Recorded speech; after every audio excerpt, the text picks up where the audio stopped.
Hey, this is Andre here with Rob, and today we are going to discuss first the two new Daredevil trailers, and then we'll talk a little bit about the early reviews for Daredevil Season 2. So, Rob, what did you think about the first trailer featuring the Punisher? Honestly, it sent a chill right up my spine. I couldn't ask for, quite frankly, a better tease than that. Yeah, I agree. I'm also really happy with the footage. And basically all the footage, because what they do is that they tease, but they clearly don't show us any of the money shots. There's obviously so much good stuff here coming, and we only are teased the atmosphere and the feel of it.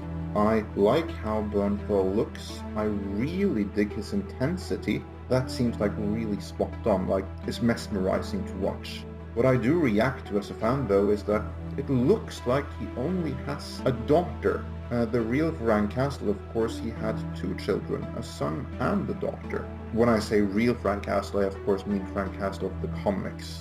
For instance, in the 2004 Punisher, he also had one child, but that was a son, and here it's seemingly a daughter.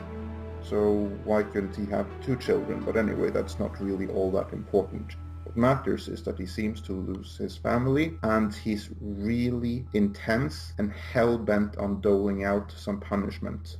Well, the daughter, the angle they're playing us, is more of an innocence there. That's kind of what I'm thinking too, Yeah, that it's daddy's little girl. yeah. And plus, I like the beginning of the trailer with the nursery rhyme and showing him load his weapons. Somebody's gonna get it. It was just jaw-dropping from there on out. That's one thing I meant to ask actually. So that's a nursery rhyme. This is a known rhyme in the US? Yeah, it is. It's not one of the more well-known ones, but it is a nursery rhyme from a storybook. One batch, two batch, I believe it says. Yeah, one batch, two batch. Well, obviously there's better known ones, but one batch, two batch, loading the weapons, one batch, two batch. You can see how it ties into that. So That's one thing I also really enjoy with their take on it. We sympathize with him, but he's the villain, and he makes Daredevil and his cronies ask themselves and theirselves, did we do this? Did we create him? Like the implication being, did Daredevil becoming a vigilante and start beating people up? Did that set a precedent? Did that start a kind of escalation where the Punisher is the end result? the old saying, the path to hell is paved with good intentions. Yeah, Daredevil does have the good intentions of cleaning up the streets, but is he just exacerbating this problem? And what is the ultimate end to that? And the ultimate end to that is something we get a glimpse into in the second part of the trailer, the one focusing on Elektra. Now, Rob, I know that you're a huge fan of Elektra. Oh yeah. So let's begin with that. What did you think about what we see from Elodie Young's performance as Elektra? Very seductive, very alluring. She really has this quality. There's a dangerousness to her, but there's something that draws you in and you just want to know more. Like the ultimate femme fatale. You know she's dangerous, but you don't care. Elodie Young, I think this is perfect casting. She really does have that quality that this character needed in a big way. I mean, perfect. I couldn't ask for anything better. Yeah, I agree. She looks really, really well suited for the part, and I really like what we see of her so far. She seems sensual and alluring, and at the same time, ultimately dangerous. Yeah. She really does make you believe that, almost like a Black Widow spider or a praying mantis would even be a better example, that after you do the deed, she's probably going to kill you in the process. That dangerousness you want to get close to, but at the same time, you know it's going to be dangerous. Yeah, exactly. And what we also see is how they're building the Marvel Netflix universe further with this remark that she makes that the Yakuza, he didn't beat them. They just went underground and they let Daredevil finish all their competition for them. Well, we also saw in the first season with Stick coming in that their sworn enemy, the Hand, was going to be a presence. So Daredevil really has been clearing the table for the Hand to come in. And some reviewers have already seen the first few episodes. So both Variety and Den of Geek and Nerd Repository, among others, they give their reviews. And on the good side, both John Bernthal's Punisher and Elodie Young's Elektra are highlights, and they're both electrifying in their roles. So that's pretty awesome and good to hear. The only bad thing, which are there in the current reviews, is that Season 2 fails to address some of Season 1's weaknesses, and then they're mostly referring to an uneven and inconsistent tone throughout the series. What do you think about that? A 13-episode series is always going to be a slower burn. There were a few instances where there was sort of a tonal shift between episodes, but at the same time, we're dealing with something that's long form as opposed to a 2.5-hour movie or a 2-hour movie. So there is the tendency to stretch it out, to not overwhelm you, because if they just go bam, bam, bam, you're going to, for want of a better expression, shoot your load within a very short time, and then the rest is just going to be kind of filler. So the pacing was a bit of a problem in the first season, but it's not something that can't be overcome with just good storytelling and building to a climax as they did in Season 1.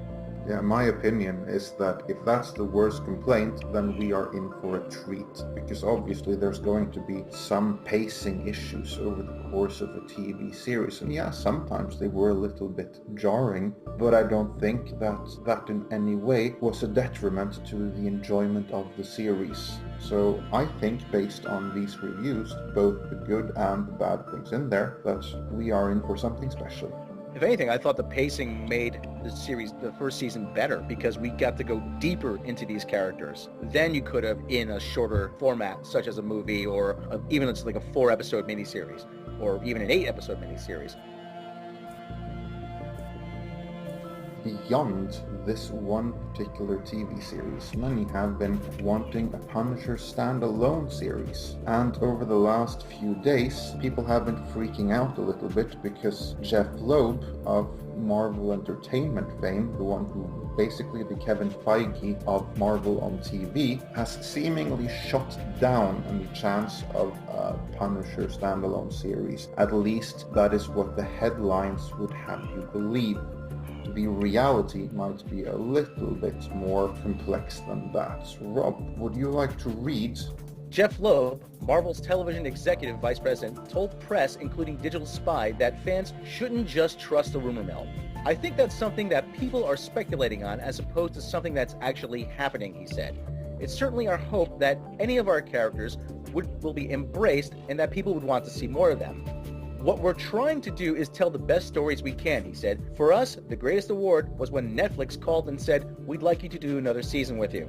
When they announced that Jessica Jones was getting a second season, every single report said, it should come as a surprise to no one that Jessica Jones has received a second season order.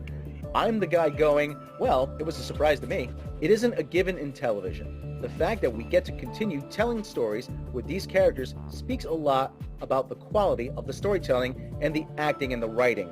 We are telling the best stories that we can at Netflix, and they seem to be responding to it. These are comments that I wouldn't worry about in the slightest, because he doesn't say that there won't be any Punisher series. He just goes on to say that there isn't one formally greenlit as of this moment. But that could change. If Netflix really dig what Bernthal is doing, or Elektra for that matter, then maybe Netflix will want to give standalone series to one or maybe even both of them. And then Marvel aren't going to say no. That's all he says right here. There's nothing new. There's nothing we didn't know already. I think the door is definitely open for a Punisher series. They just have a plan right now, which includes Daredevil and Jessica Jones and Luke Cage and Iron Fist and ultimately the Defenders, that they want to focus on that. If they start going too many different directions, I think the quality is going to suffer. We should consider this really phase 1 of their Netflix universe that is adjacent to the rest of the Marvel Cinematic Universe. Eventually, we are going to see a Punisher series at some point, or possibly even a Punisher film. And there's also rumors floating around that there is going to be a Moon Knight series at some point. I think that is also something that could be on the table. To be focused on this, I think, is the right decision for this time. The door is open to a Punisher series. And if it should come to that, then I'm really happy with Bernthal's comment. Because Bernthal said about the Punisher, "This guy is burned into my heart and soul. I think about him all the time. And I look at it the same way Frank would look at it. I'm a soldier man. If they call on me, I'll stand to attention and I'll be ready. And this says two things to me. Number one, Bernthal is really committed to the Punisher, and that's awesome. Number two, there must have been some kind of talks in that direction already, because he seems very eager for a standalone Punisher series. And I can't blame him for that. This guy is committed to this role. I mean, he's all in. And I think Bernthal, he's just waiting for go time. Okay, we're going to do it, 12 episodes of The Punisher. Once that gets greenlit at Netflix, I think you're good for something special, especially with him in the role. If you liked this video, don't forget to hit subscribe so you can catch all of our upcoming videos. For more podcasts, news, and reviews, check us out at midnightsedge.net and follow us on Twitter at midnightsedge. Also check out our Facebook group at facebook.com/groups/midnightsedge.